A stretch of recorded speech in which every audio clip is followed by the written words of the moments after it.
Hello SLST aspirants, wave motion বা তরঙ্গ গতি থেকে কোন কোন টপিকগুলো আপনারা পড়বেন একটু বলে দিই।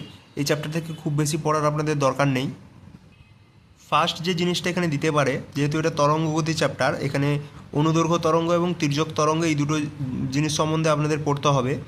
তো এইটা হচ্ছে আপনাদের যে তির্যক তরঙ্গ সেটার ছবি, আর এটা হচ্ছে অনুদৈর্ঘ্য তরঙ্গের ছবি। তো যখন তির্যক তরঙ্গ হয় তখন কি হয়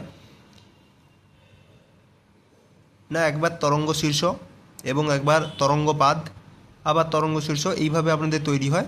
অর্থাৎ বলতে পারে যে তরঙ্গ শীর্ষ এবং তরঙ্গপাদ কোন ধরনের তরঙ্গে সৃষ্টি হয়, সেটা কিন্তু তির্যক তরঙ্গ বা অনুপ্রস্থ তরঙ্গ। আলোক তরঙ্গ হচ্ছে একটা তির্যক বা অনুপ্রস্থ তরঙ্গ, আর অনুদৈর্ঘ্য তরঙ্গ হচ্ছে, এর এক্সাম্পল যদি আমরা ধরি তাহলে সেটা হচ্ছে আমাদের শব্দ। একটু আগে আপনাদের আগের যে ভিডিওটা সেটা আমি বলেছি। তো অনুদৈর্ঘ্য তরঙ্গে কী হয়, অনুদৈর্ঘ্য তরঙ্গে আপনাদের ঘনীভবন আর তনুভবন এটা তৈরি হয়। অর্থাৎ এক্ষেত্রে কম্পনটাও হবে এই দিকে এবং কণাগুলোর যে গতি বা তরঙ্গের গতি সেটাও হবে এইদিকে।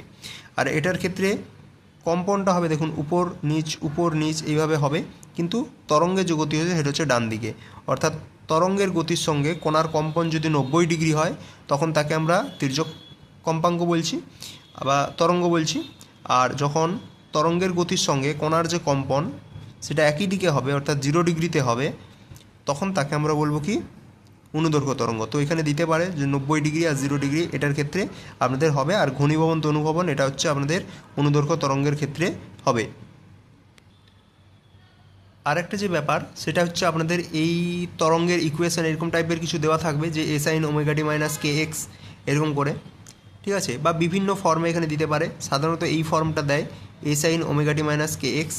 এছাড়াও এই ফর্মগুলোও দিতে পারে A sine omega into T minus X by V. তখন কি করবেন, যা আপনারা এই যে ফর্মুলা এবং সেই ফর্মুলাটাকে কম্পেয়ার করে এখান থেকে ওমেগা কে, ঠিক আছে, বা বিস্তার, এই ভ্যালুগুলো আপনাকে বের করতে বলে, বা A sine two pi by lambda into V T minus X. সাধারণত এইটা সাধারণভাবে মনে রাখার চেষ্টা করুন, A sine omega T minus K X, ঠিক আছে। তো এখান থেকে কম্পেয়ার করে আপনাদের এই জিনিসগুলো বের করতে বলে, ঠিক আছে। ওমেগার ভ্যালু বের করতে বলে, কে এর ভ্যালু বের করতে বলে, এ বিস্তারের ভ্যালু বের করতে বলে, এইটা। আর এখানে আরেকটা ফর্মুলা রয়েছে যেটা হচ্ছে দশা পার্থক্য আর পথ পার্থক্যের মধ্যে, যে দশা পার্থক্য সমান হচ্ছে 2 পাই বাই ল্যামডা ইন্টু পথ পার্থক্য, ঠিক আছে। অর্থাৎ দশা পার্থক্য যেটা সেটা হচ্ছে ফেজ ডিফারেন্স, অর্থাৎ এই সাইনের ভিতরে যেটা রয়েছে সেটা হচ্ছে দশা। আর পথ পার্থক্য যদি আমাকে বের করতে বলে তাহলে এই পথ পার্থক্য সমান তাহলে হবে ল্যামডা বাই 2 পাই ইন্টু দশা পার্থক্য। এটা করলে আপনারা পেয়ে যাবেন। কম্পেয়ার করে এখানে একটা জিনিস বের করতে দেয় অনেকবার, সেটা হচ্ছে এই জিনিসটা দেখুন, যে তরঙ্গ সংখ্যা বের করতে বলে বা আপনারা বেগ বের করতে বলে।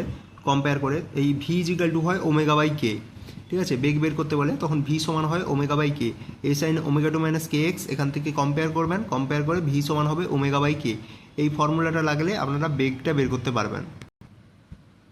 আরেকটা টপিক এখান থেকে দেয় যেটা হচ্ছে আপনাদের এই v equal to n lambda যে ফর্মুলাটা, এর ওপরে অর্থাৎ তরঙ্গ বেগ, কম্পাঙ্ক এবং তরঙ্গ দৈর্ঘ্য এর যে রিলেশন, এটা দিয়ে কিন্তু অঙ্ক দেয় ভি সমান এন ইন্টু ল্যামডা।